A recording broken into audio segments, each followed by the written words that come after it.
Black women, ranging from masterful singers like Mahalia Jackson and echoing through the ranks of every aspect of church life, were the lifeblood of most church congregations.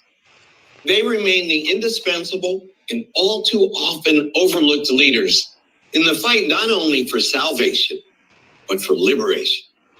When we think of these women and their social activism, we must recognize the way in which it emerges from their faith. Women have a very important place in the civil rights movement. Of course, we can think about Fannie Lou Hamer. We want people all over America to know that we fighting on a principle. And we gonna say now, go and turn on the mountain. Ella Baker is one of those unsung heroines of the civil rights movement. Diane Nash, as a college student, becomes a very integral part of the movement. Dorothy Height plays a crucial role in organizing the March on Washington.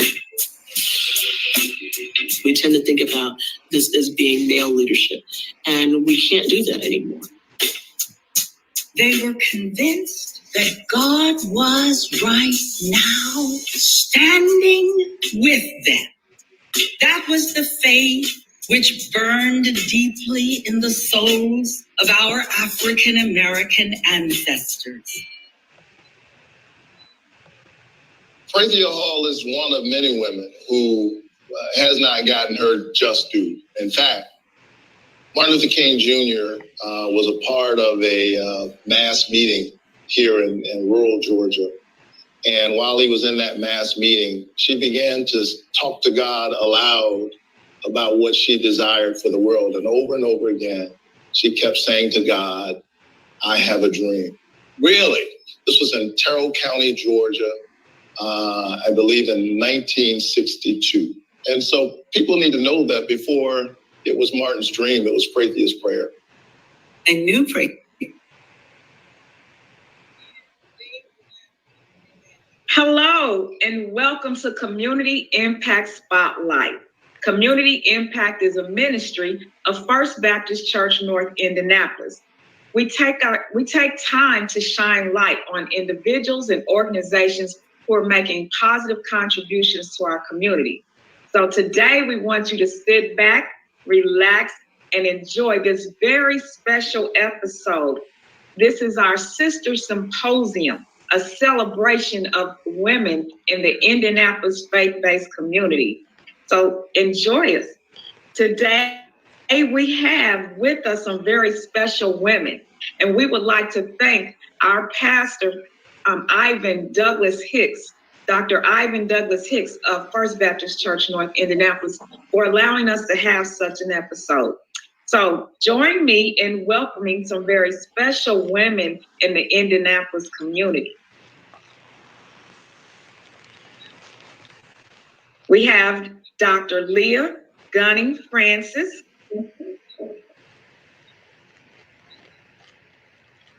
We have Pastor Pamela Emanuel, and we have Pastor Kim Outlaw.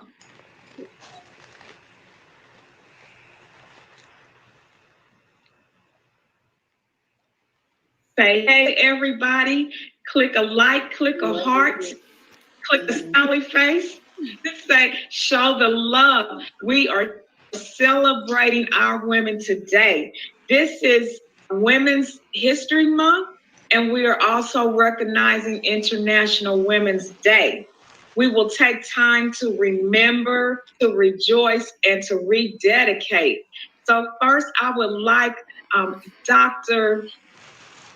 Dr. Leah Gunning Francis to tell you a little bit about herself and what she does. Thank you. Thank you so much, Reverend Hill, and hello to everyone. As Reverend Hill has said, I'm Leah Gunning Francis. I'm the Vice President for Academic Affairs and Dean of the Faculty at Christian Theological Seminary here in Indianapolis, where we are busy preparing and equipping women and men for leadership. We're in congregations, in hospitals, in counseling centers, and just a variety of spaces in which they are fulfilling their passion and living out their call. And so it's a joy to be able to accompany and walk beside them in that process, in addition to providing the kind of academic oversight that's needed to make those things happen. So it's really a joy to be with you all. All right, thank you and welcome. Next, we will have Pastor Pamela Emanuel from Grace Mercy Assembly. Thank you so much, Reverend Hill. My name is Pastor Pam Emanuel. I am the founding and senior pastor of Grace and Mercy Assembly, and we're located on the east side of Indianapolis. We cultivate disciples, we advocate for social justice, we relinquish our lives in love and service to God, and we esteem one another. All right. That's some important work. We thank you so much. Next, we will have Pastor Kim Outlaw from Living Water Fellowship Church. Hello, Reverend Tanya. Thank you so much for having me. Dr. Ivan Hicks, thanks so much for having me. To the other distinguished ladies on the panel, it is a privilege to be with you on today. I'm Pastor Kim Outlaw, as previously stated. I am the founding and senior pastor of Living Water Fellowship Church on the northeast side of town, right here in the wonderful city of Indianapolis. I'm also the wife of co-pastor Steve Outlaw. I am a mother of 3 awesome sons. I am an author. I'm also the CEO of Luxury Affordable Boutique. And I'm also the president of Rising Star Child Care Academy. Thanks for having me. All right, great work. Thank you for being here. I am super excited. We have so much to celebrate. We really do. The things that you ladies are doing is just simply amazing. Well, first off, I would like for us to take a little time to remember. I'm going to take you back a bit to childhood. I want to know, like, when you were little girls, were you sitting around in your room playing that you were a pastor or a doctor? What was that like? When did you, when did you first know that you wanted to become a faith community, a servant of our Lord and Savior, Jesus Christ? How old were you? Dr. Leah, can you share that with us? So for me, when I was a little girl, I wanted to be an obstetrician and was hoping one day that might be so, but it didn't quite work out that way for me. And that's all right. But I went on to college at Hampton University and majored in marketing and worked in corporate America for 5 years and was busy doing my thing, but yet still kept feeling this pull, this call to do more with the church. At that time, I didn't exactly know what that meant, but just felt this pull to explore a little bit more. You know, I had been active in my church growing up and doing lots of different things. And so finally I decided, you know what, I'm just going to look into going to seminary. Now, nobody in my family had ever been to seminary. I'm not from a family of pastors or preachers. There are people of all kinds of professions, but not pastors and preachers, but definitely church people, if you will. And so I picked up the phone and called down to Candler School of Theology at Emory in Atlanta because I kept feeling this tug to Atlanta, even though I was living in New Jersey. I'm from New Jersey. And I'm talking with the woman in the admissions office, and she's taking my name and preparing to send me some information. And when I give her the name of my town, Willingboro, New Jersey, she squeaks and goes, "Eek, I'm from Willingboro." And I'm going, oh, Lord. Like, who do you know from Willingboro, New Jersey? nobody. And that really started the ball rolling in a way that I just never imagined. And so I left my job in New Jersey at corporate, my boss and others. My boss was very supportive at the time, but vice presidents and other people thought it was like a bluff, that I was just trying to bluff to get another promotion or get more money and to say, oh, I'm going to seminary. They were like, well, Leah, here's another promotion you can have. I'm like, no, I'm not trying to force your hand here.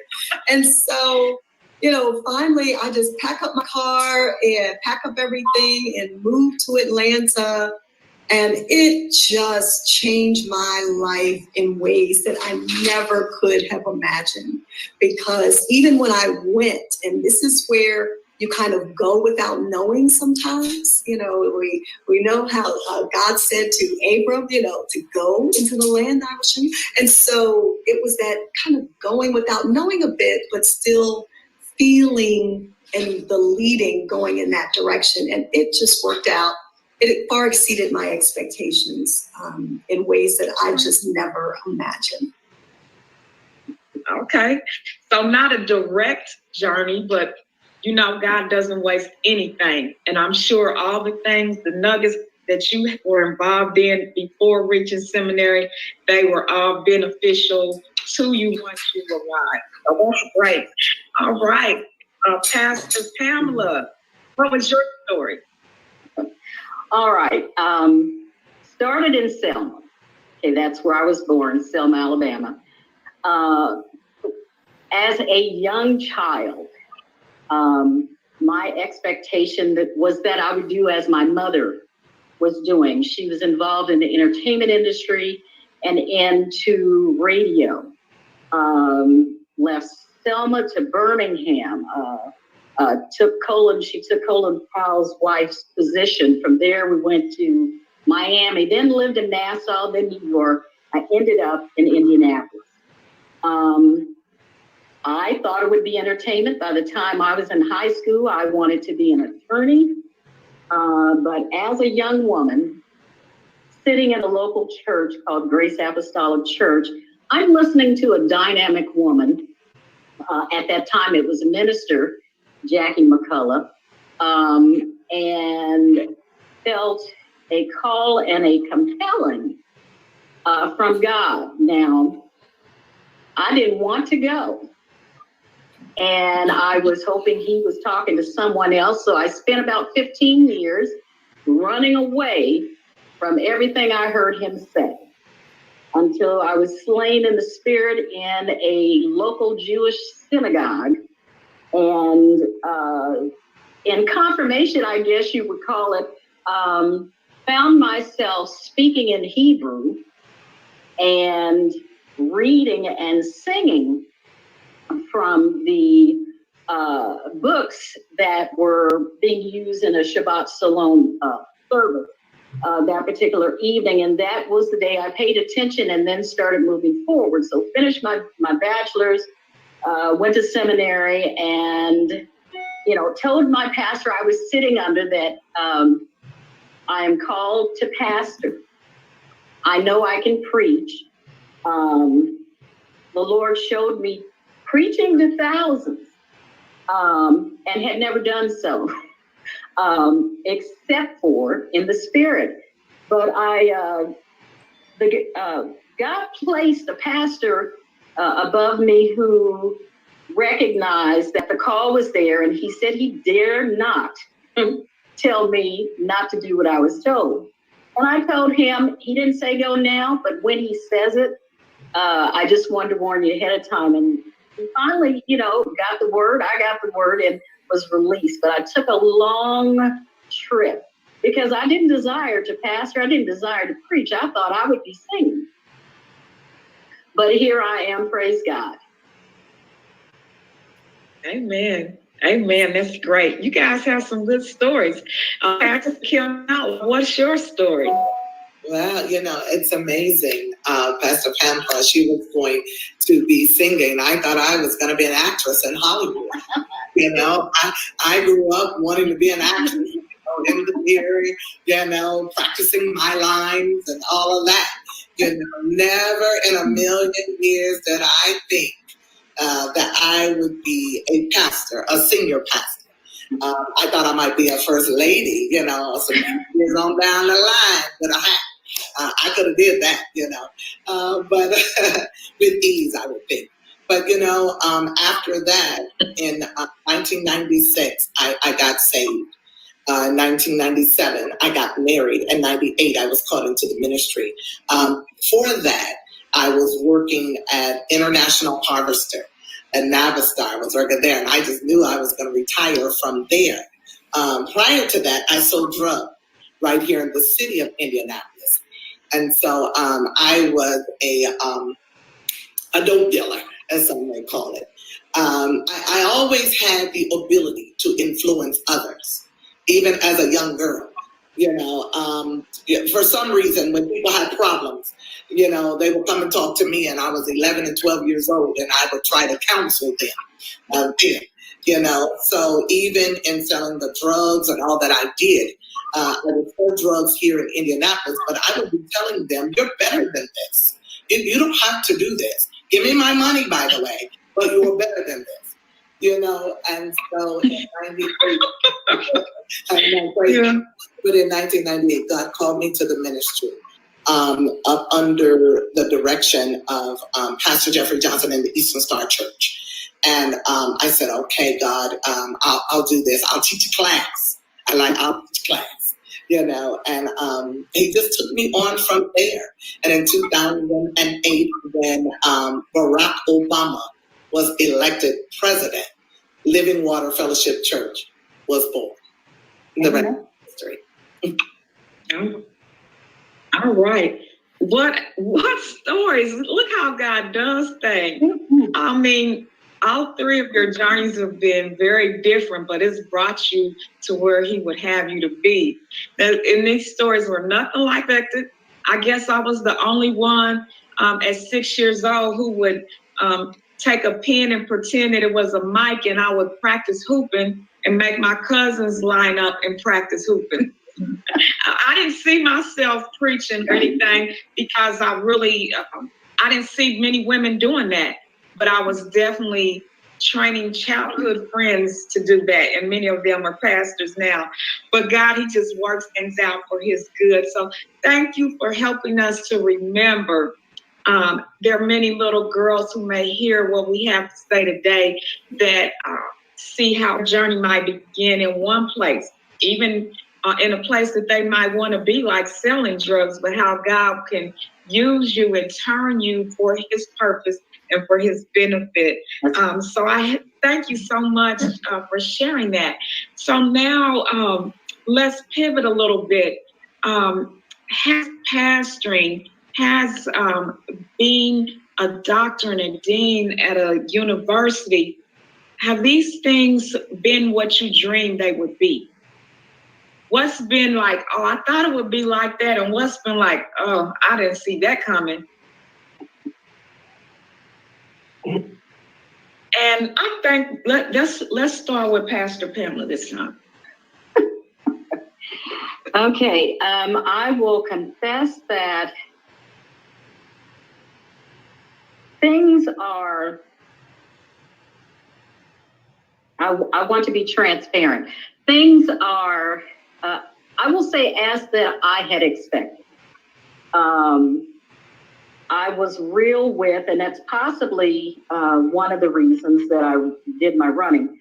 I had seen biblically what was done to people who were trying to disperse or share the gospel with others. I've seen what leaders go through, and I've been fortunate enough to see some pastors and seeing the upside and the downside.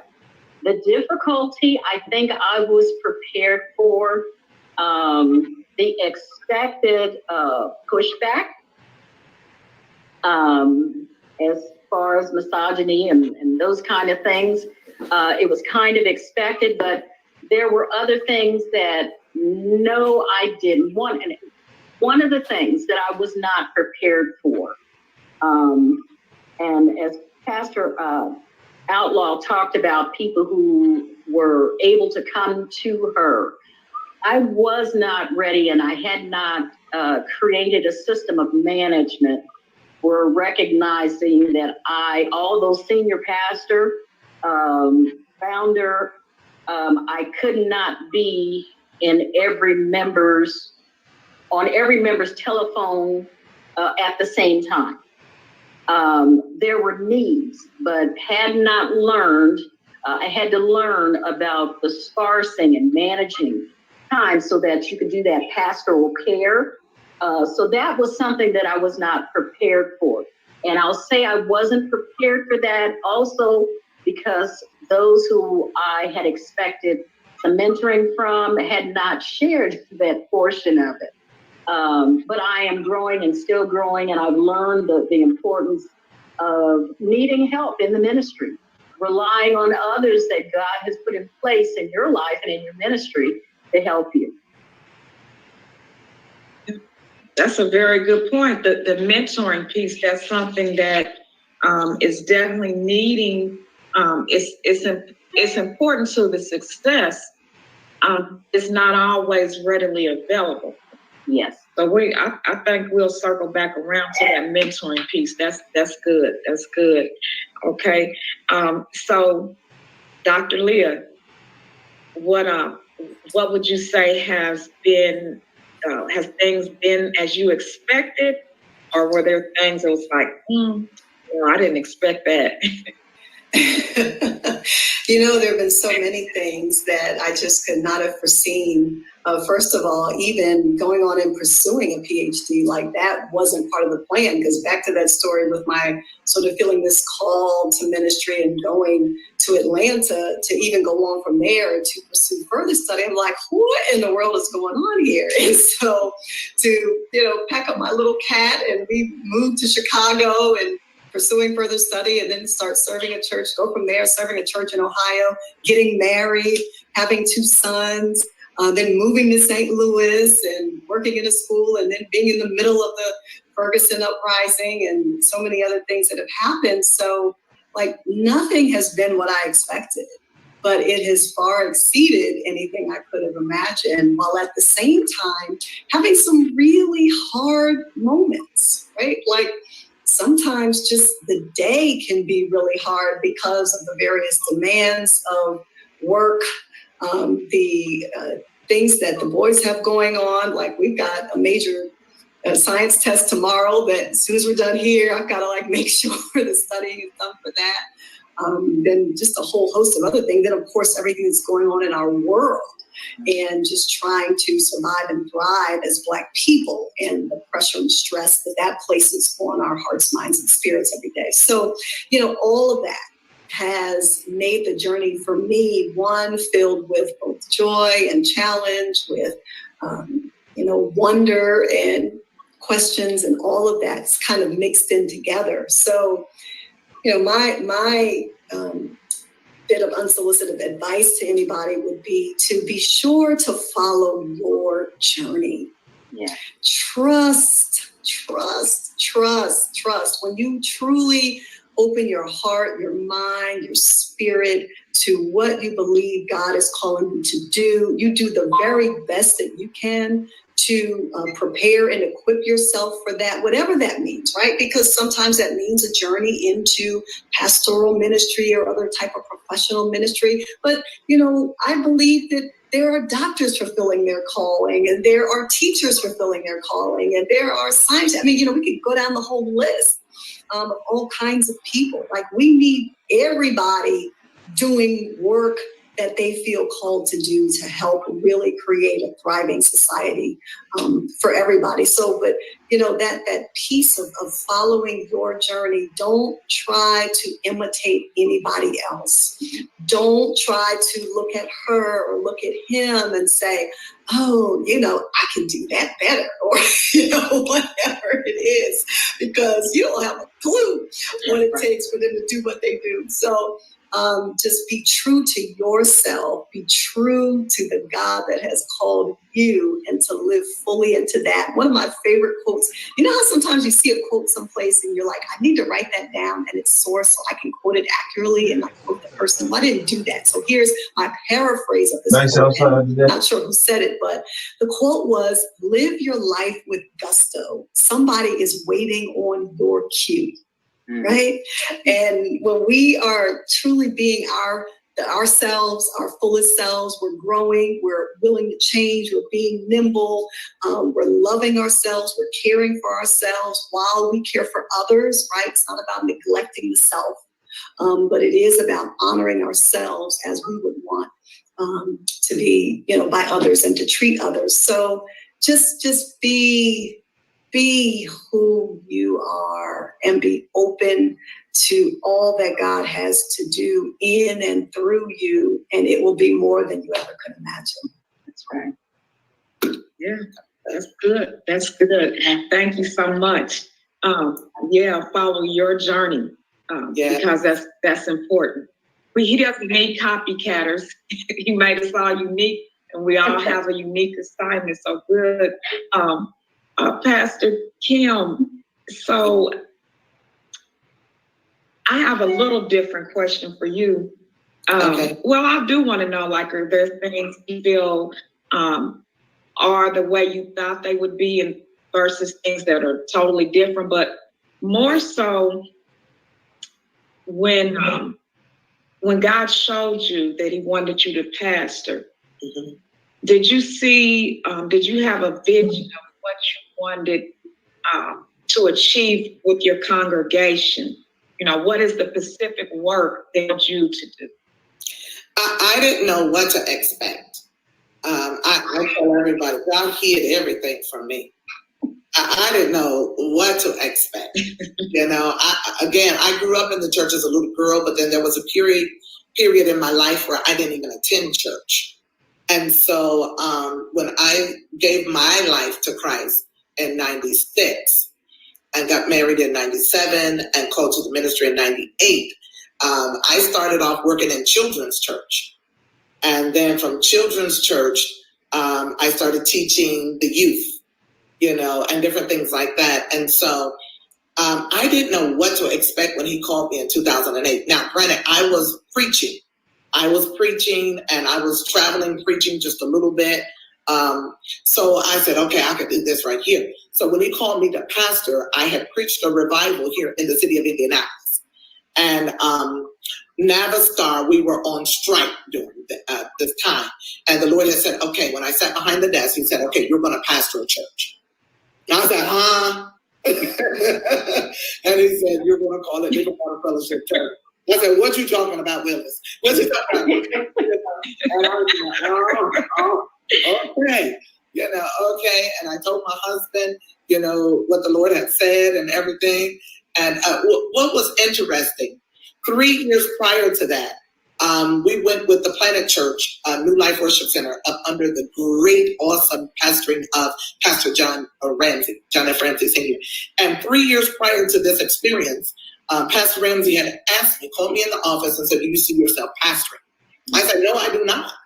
He said, you don't? I said, no, sir. And he said, well, what do you see yourself doing? Sitting right beside you, pushing you all the way. I said, I don't. I said, I don't even believe in women senior pastors. He said, you don't? I said, well, no, Paul told Timothy. He said, oh, you need to go pray. You need to go pray. I said, yes, sir, I'll go pray. And so then 3 years later, God gave me the revelation. And so God had to talk me into it.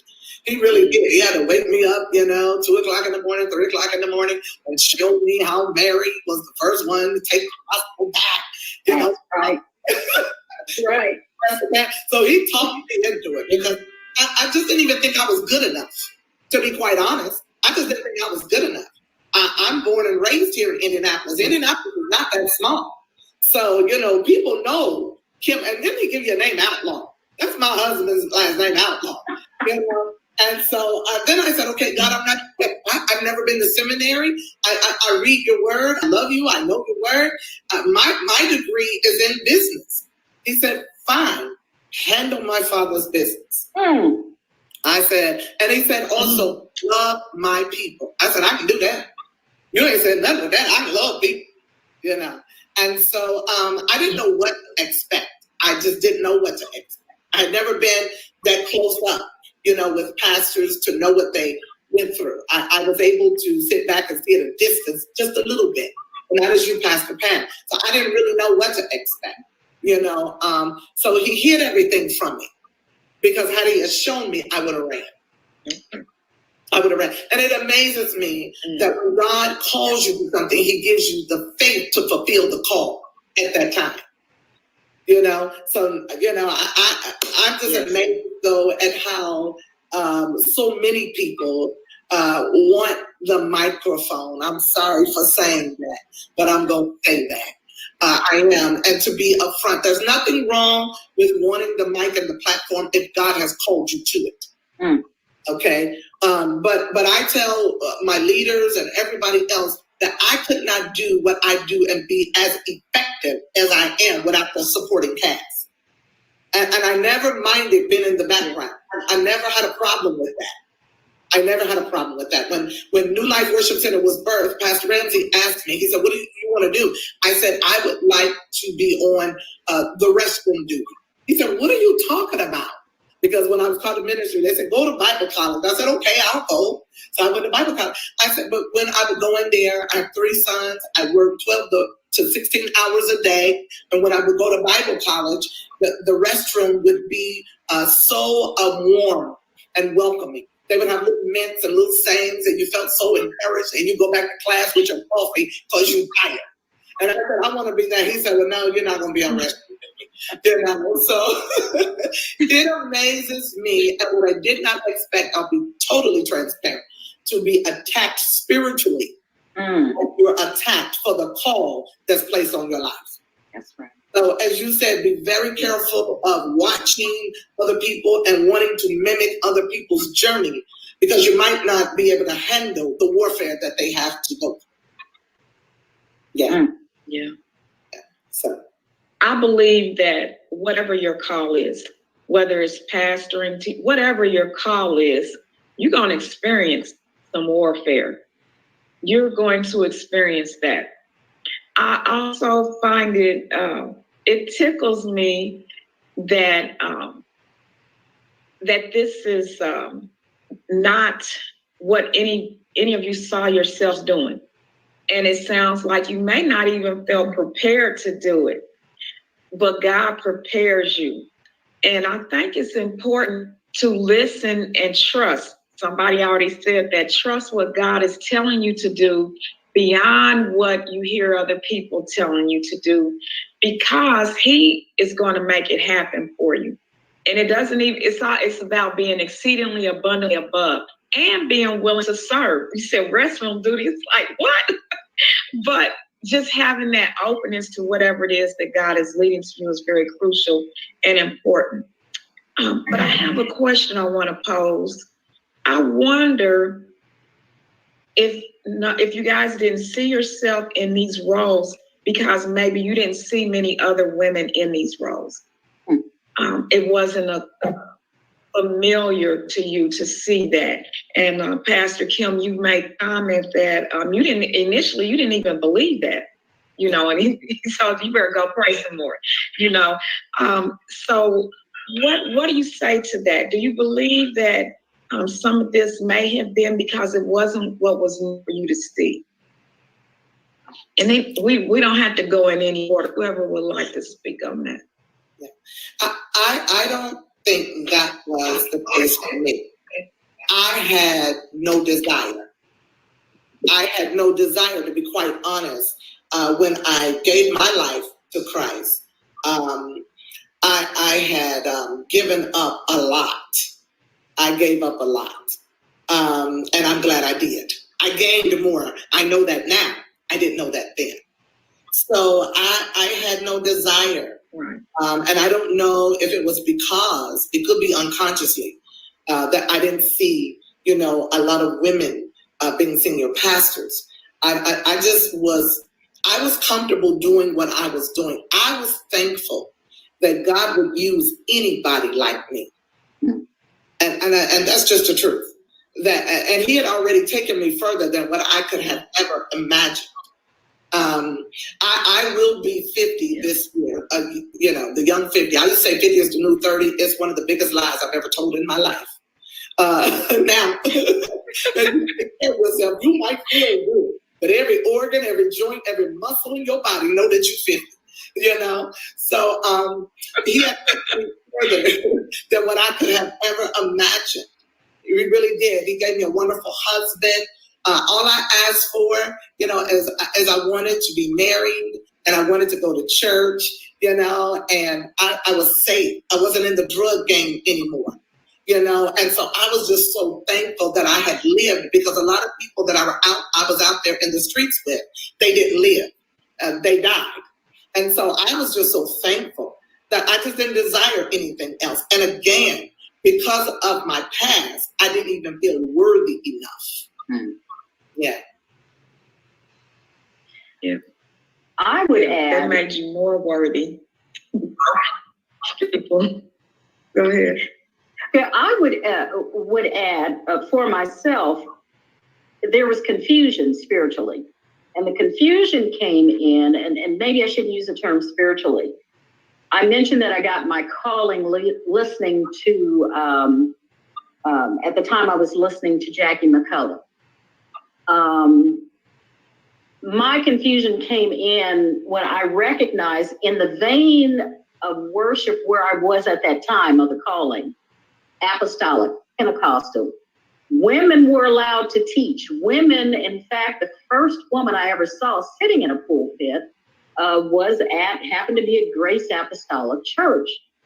My confusion came when I heard, if you believed in this, you were going to hell. If you believed in that, you were going to hell. If you're at that church or what have you, and you recognize that all denominations did not accept women. And I was like, okay, what is this all about?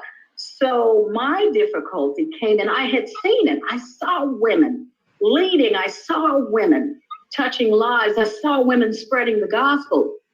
But when I got my confirmation and decided to pay attention, I was in a Missionary Baptist church.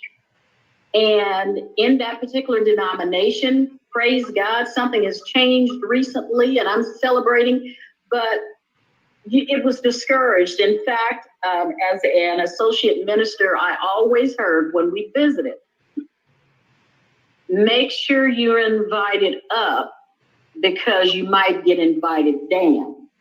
You were told to be careful that even though I've ordained you, and even though that's happening right here under this household, everybody else's household's not going to want you. And I was okay, but I would see some of my cohorts just really freak out and get upset, because, but as I said, I was expecting the fight. But the challenge came in, as Pastor Outlaw said, and others of you have said, when you get the call, if you've been called, because that other thing is some got called and some went, if you have been called, I don't care what anybody says, okay, God will make a way for your gift. He will give you the platform that you need. If it's on a soapbox out in the hall, I've been told that I couldn't go to the pulpit, and I had to go where the church secretary did announcements, and some of my friends would say, I said, I don't care, because see, that word will come out just as good at that little desk as it will up on that pulpit. Yeah. And sooner or later, God's going to move me. But it's hard depending on the denomination that you're in. Some things are changing. Some say it's because, there are men who aren't available. Let's say because we were supposed to be there in the first place. As Pastor Outlaw, and I'm sorry I keep tagging you, but my declaration to anyone that has an issue with me is that the word itself was carried by a woman. He didn't give it to Adam. He didn't give it to Joseph. The word was carried by one of us. So that's all the credentials that, and that's all I need in my resume. Amen to that. You know, Thank I you was so much blessed. for that. Yes, yeah. I was blessed to have so many women that I saw in ministry and just working in all kinds of fields. You know, there was even a woman who was the pastor of our church for a while, the senior pastor. And so to have that type of engagement and exposure for a good chunk of my life was very, very, very beneficial, but it does not negate the realities that you all have already named for so many, even up until this very day. I mean, it's 2021 and we're still, you know, trying to pretend like women don't have a place or don't have a right or are not called to pastor, preach. I mean, it's insane. So let the work we do speak for us. Yes. As we work to continue to ensure that all of us are treated fairly, equitably in the church and beyond, because like, I don't know about you all, like, I don't feel like I have anything to prove to anybody.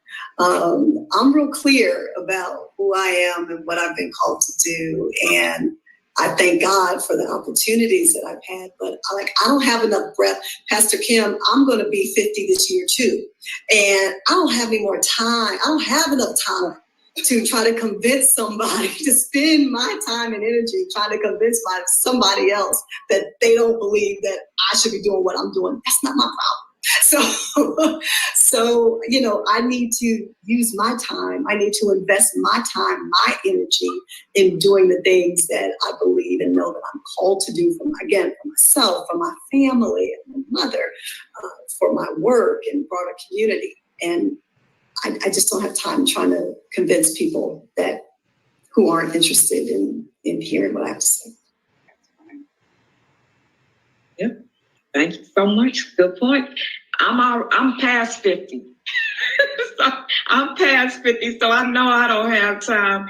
And it's just be about your Father's work, doing what He called you to do, which brings me to my next question. Share a little bit about what you're doing now in your ministry and what do you believe God wants you to do in, say, the next 5 years? What is the work He has prepared for you to do now? What excites you? What is moving you about what you're doing in your ministry now? What has God shown you to do? We can start with Pastor Pamela. All right. The first and foremost is still trying to educate the congregation. For those who are so intimidated by the internet and by using their phones to worship, I have taught and tried to influence for years that this building is not the place. And forgive me for saying, it ain't just in here. You know, there's work for us to do outside of this, and just because that brick and mortar is bound or blocked up and you can't go in, it does not mean church doesn't exist. So working on that. The other thing that we are working on, my husband and I have, we recognize that God has called us into international ministry. So branching beyond here, my husband is West Indian, born and raised in St. Vincent and the Grenadines. We have a family home that's there, and within the next 4 to 5 years, the plan is to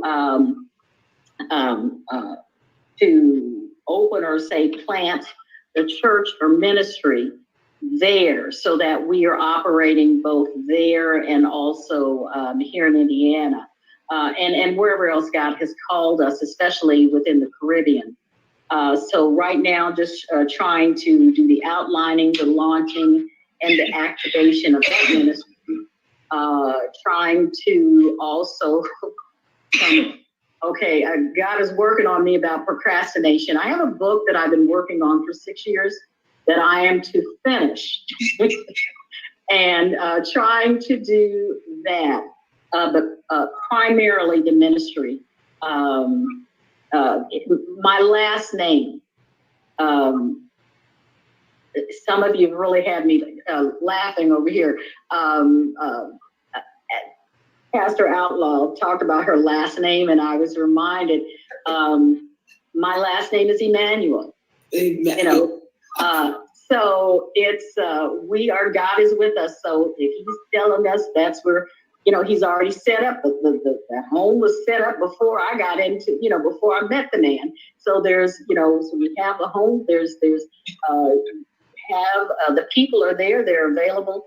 And there's a word. And so that's what I'm working on right now. Right. Good deal. Hell, you have a lot of work to do to prepare people for this. Social media ministry is a lot of work. A lot of people are hesitant. Yes. But I believe, as I heard you say, that is, we were never intended to be locked into the walls. The ministry, we can't go out and get people by staying in the walls. So we have to take care of home, but we have to go out. Charity begins at home, but it should never end there, basically. So good deal. Amen. And international ministry, that's how we do that as well. There's some things we might be able to do together there. Our Grooming the Queens retreat, we do that locally, nationally, and internationally. And I don't mind stopping by a Caribbean island doing a retreat there. So that's a good thing. Finish that book. Finish your book. Maybe that's why Corona is still lasting. He's waiting on you to finish that book. Okay.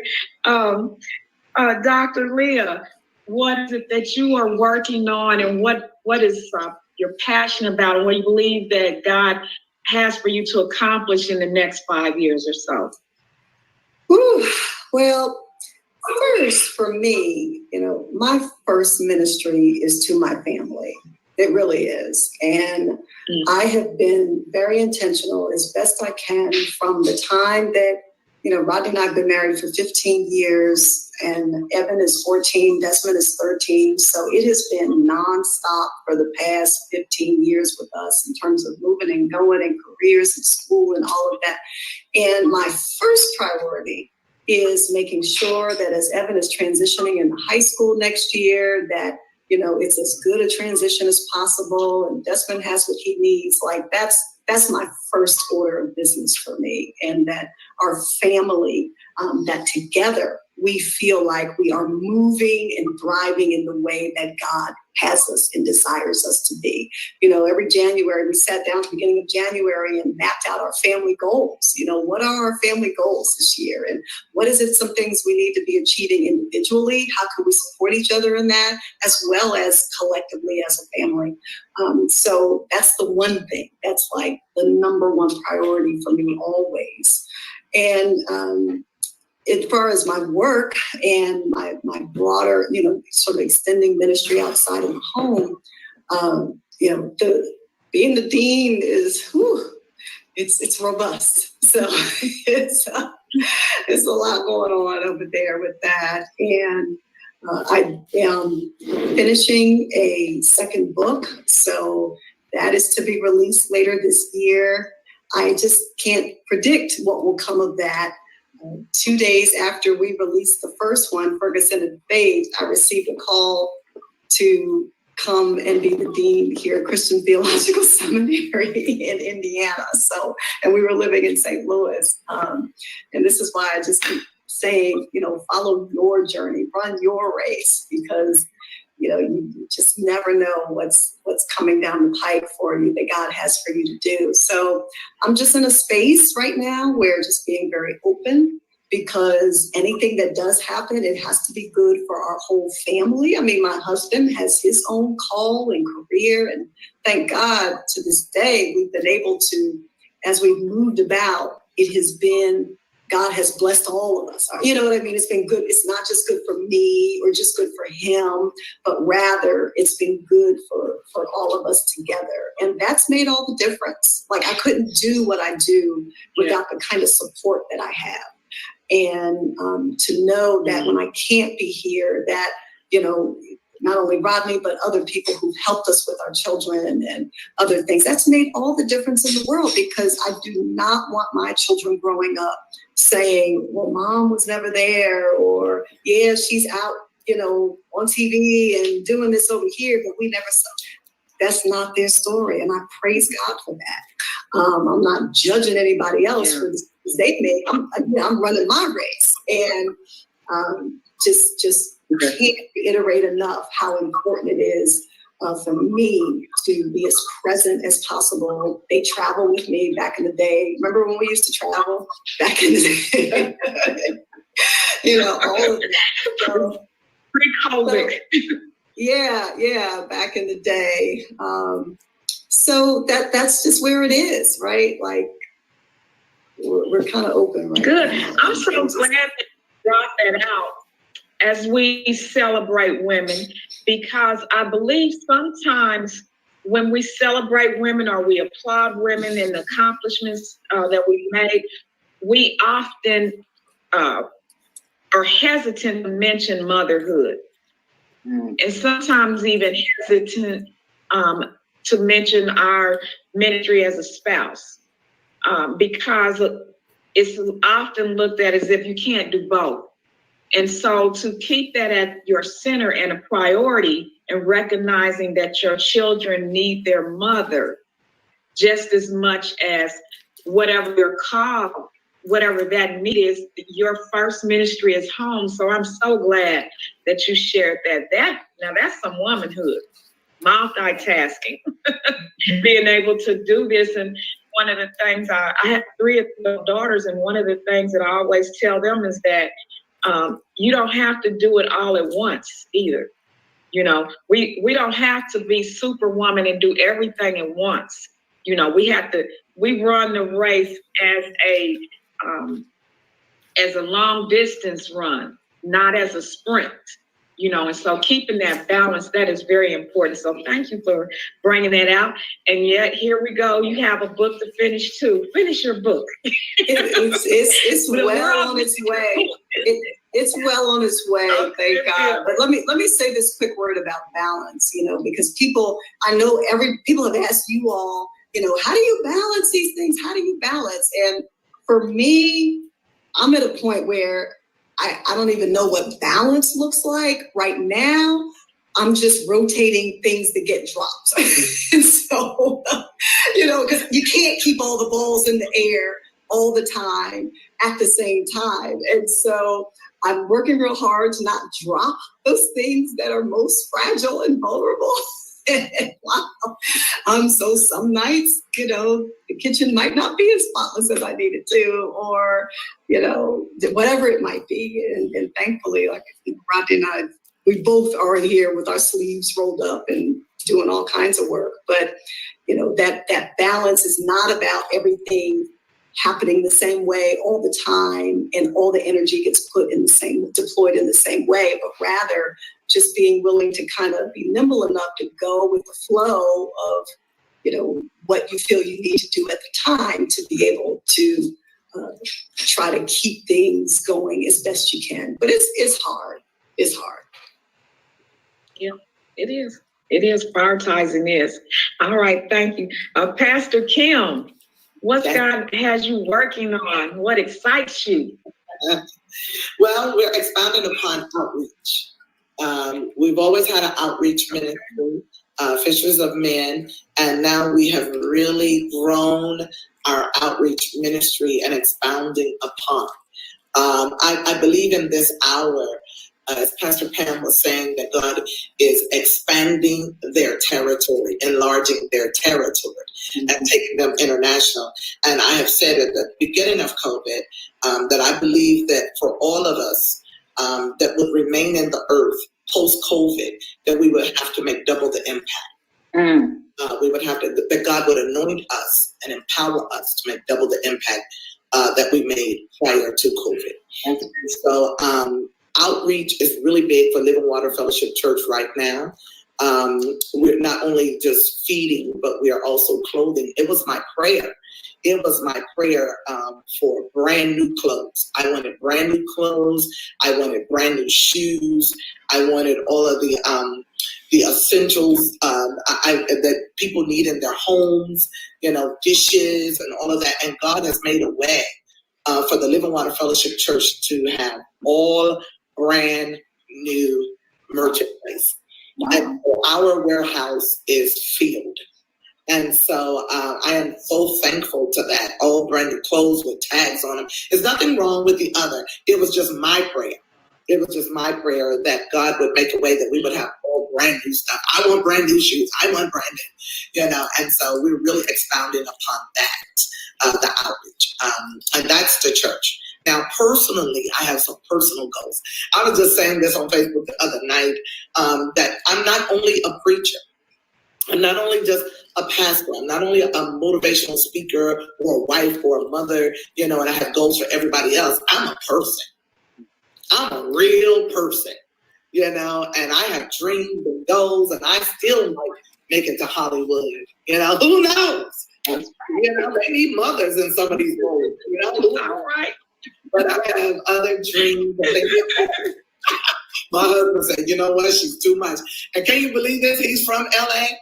He's from LA. I said, "Don't you know God had you to come?" Oh, wow. Be out there to Hollywood. We've been married for 24 years. He always said, "You only married me because I was from LA." He's an awesome man of God. Beyond my own personal goals, I do know that God has called me to mentor. And we talked a little bit about that.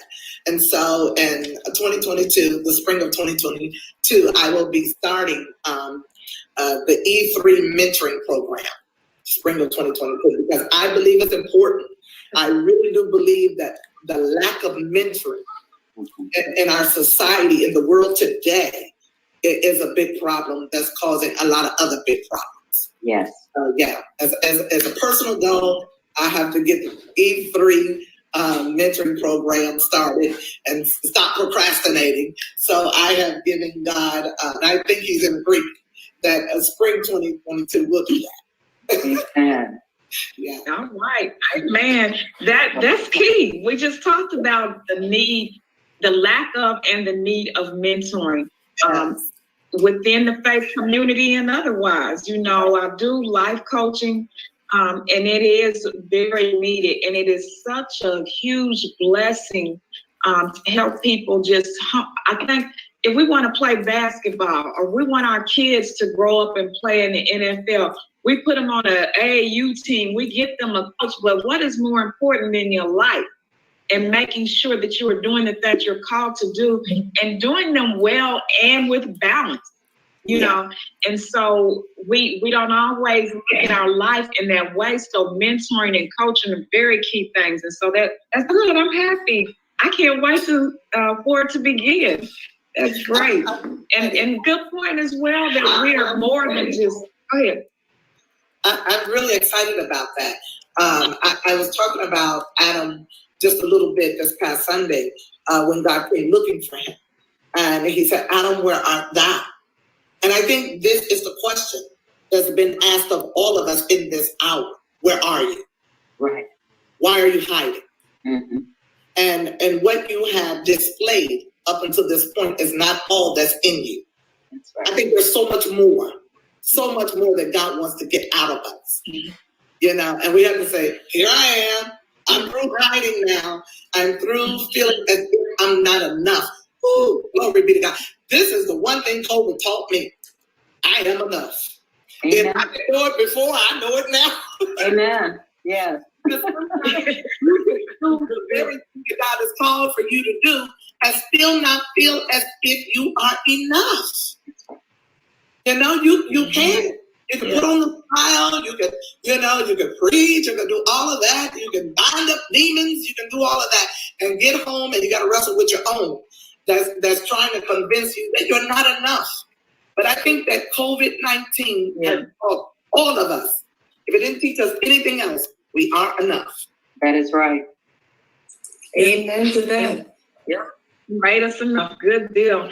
All right. So I think we're coming towards the end here, but we have a couple very important things to discuss. One is that, I'll say this before we even get to that question, is I think that as we celebrate Women's History Month and International Women's Day, it's important, I believe it's important to know, to state to our brothers that we don't do this in an effort to outdo men or to compete against men, but to recognize that God has placed purpose within us and that it has been suppressed. We would be lying if we didn't acknowledge that. That we together, we could do so much. There is not enough. The laborers are few. There is enough for all of us to do. We don't have to compete with one another. We can work together. So I definitely welcome that. And then we've hit on the mentoring a couple times now. So that is certainly one of the things that I see great value in. But what do you believe we should do? How can we help and prepare and support women who are coming along, who feel called, who know that they're called and want to be involved in the faith-based community in a leadership role? What should we be doing now for that? Okay. Would you like to start? I'll jump in just real quick. My mentor, Dr. Cindy Trim, always says this: when the student is ready, a teacher will appear. And I think that through COVID, I think people have had enough alone time with themselves, whereby they are ready to express their best in God. I think they're ready now to say, yes, here I am. And I think now the teacher will appear. One of the things with mentoring, though, that when we're giving out nuggets and tools and strategies and information, is that they have to be ready to receive the information and apply the information. That is very, very important. The way I was trained when I got into ministry, what I was taught, we have to have the ladies that are willing to be taught. Some of the things that I see, and I tell some of my mentees, is that y'all gotta stop trying to go and be mentored by people who have went no further than you. Right. That have done no more than you've done. And you can't say everybody's your mentor. You can't say everybody's your teacher. You're all right here. And one of the things that God had said to me coming up in ministry, that you are a zero. You are zero because right now you have to learn. So what I mean by that is not that I wasn't anything. It's just that when you enter into a room that you have never been in before, there has to be a time to glean. That's right. So you can't go in and try to say what you know. You're there to glean. You're there to learn. I'm trying to say it as nice as I can. I had to learn to shut my mouth. Because I'm coming from the street now. I come from the street. Okay? I come from the street, so I'm aggressive by nature. I'm bold by nature. And things like that. And God had to tell me, don't you come in here acting like you're on the same level as them. You are not. This is not that. You come in here, you shut your mouth, you sit down, and you learn. And we have to have people that want to be mentored, that want to be taught. They have to be willing to come in, put your title on the back, on the table back there where you just walked in the door, and put your degree down as well, and come in humble. And be willing to submit to the authority at hand and learn and glean. We do that. Yeah, I think that the best hasn't been told. Good. That's good. That's good. Gotta be teachable. Can't know it all. All right. Thanks so much. Pastor Pam, what do you think we need to do to help and support women who are coming along, who want to be in leadership roles in the faith-based community? I will second that. We have to be pliable. At the same time, also be mature enough to be sifters. It's just like you have to sift when you're sitting in the pews, you have to sift information that you're being fed and try it and discern what you're getting. I have found extremely important kinship with other women. And now, okay, growing up, I was not into hanging with lots of girlfriends. I was always better with the guys, okay?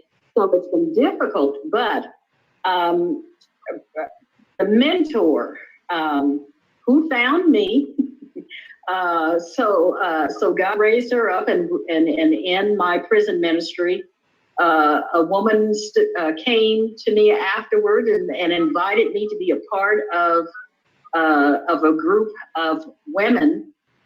I was kind of an oddball. There were a few from a few Baptist churches, but this was a group from the AME church, and who invited me and became my mentor and friend is now Bishop Ann Henning Byfield. What was created for me, and I found, okay, me preferring the guys versus the girls, because I didn't like the gossip and all that kind of stuff.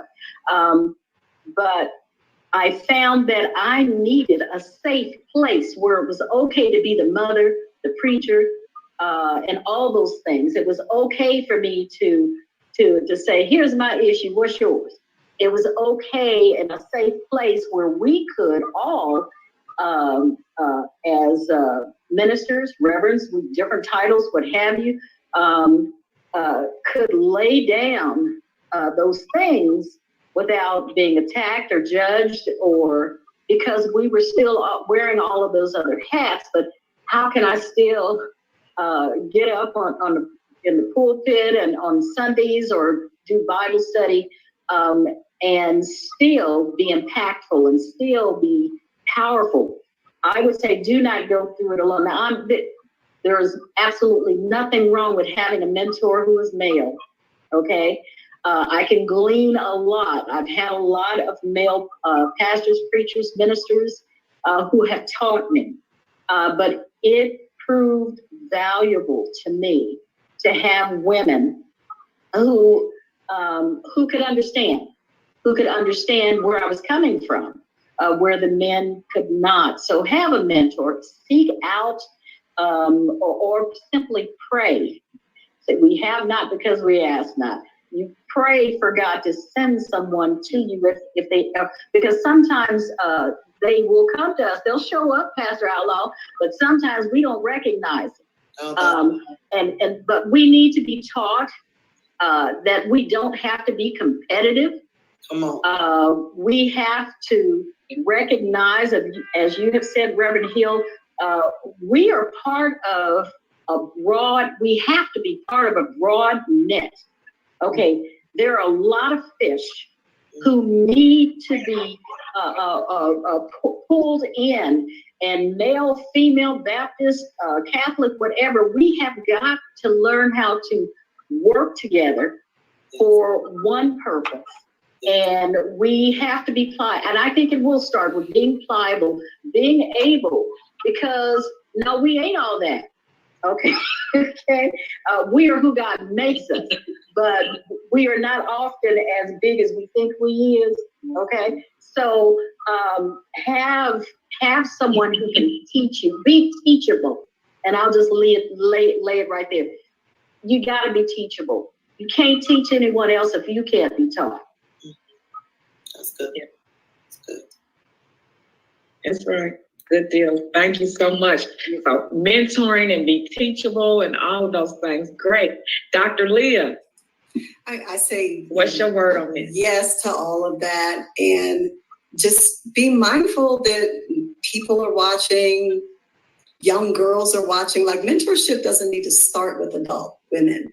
It needs to start with girls and boys. But, we don't want to wait until people are grown to say, oh, perhaps they need a mentor, but rather, how are we cultivating that sensibility in girls, not so much to say that they have to be called to ministry per se, but rather just to help them navigate life and to help them, see different pathways that they didn't even know were available to them, perhaps because of their own, just their own journey thus far. So I'm very mindful of the need to extend this mentorship and what I've tried to do over the years to girls as well, so that we don't have as many adults trying to unlearn things that they were taught wrong or, led wrong or all of that.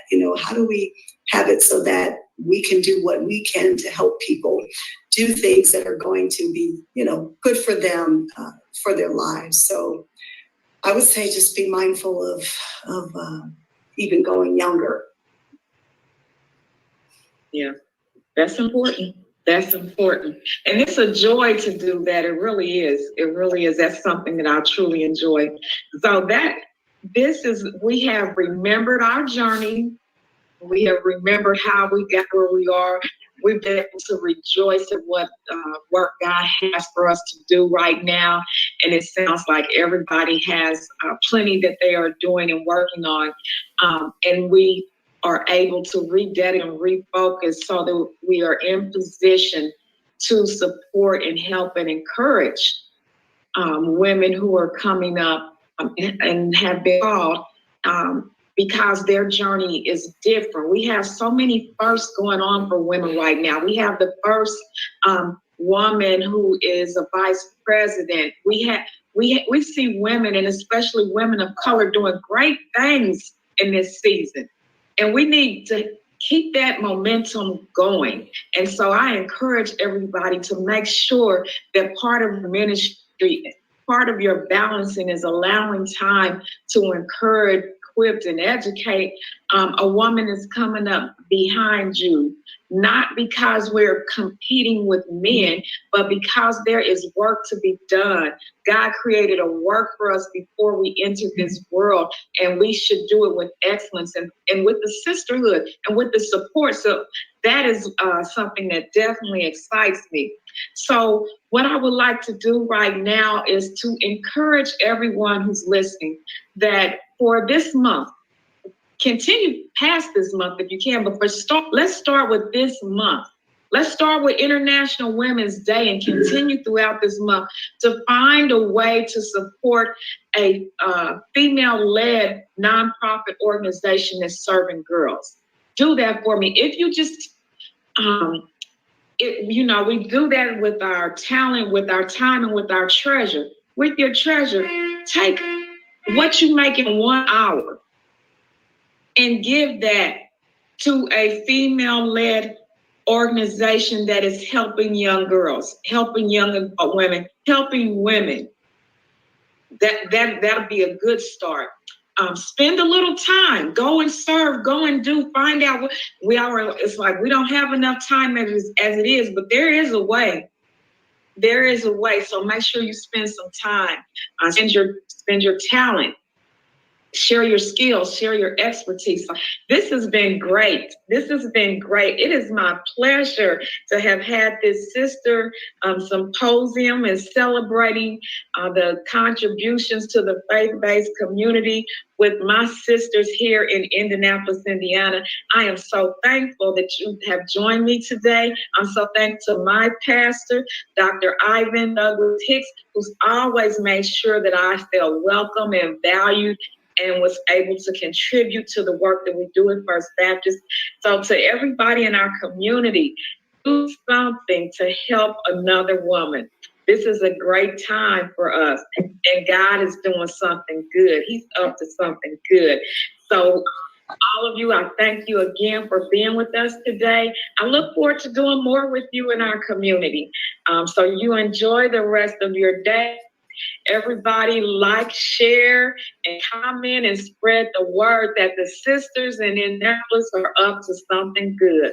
God bless you all. Have a great day. Bye-bye.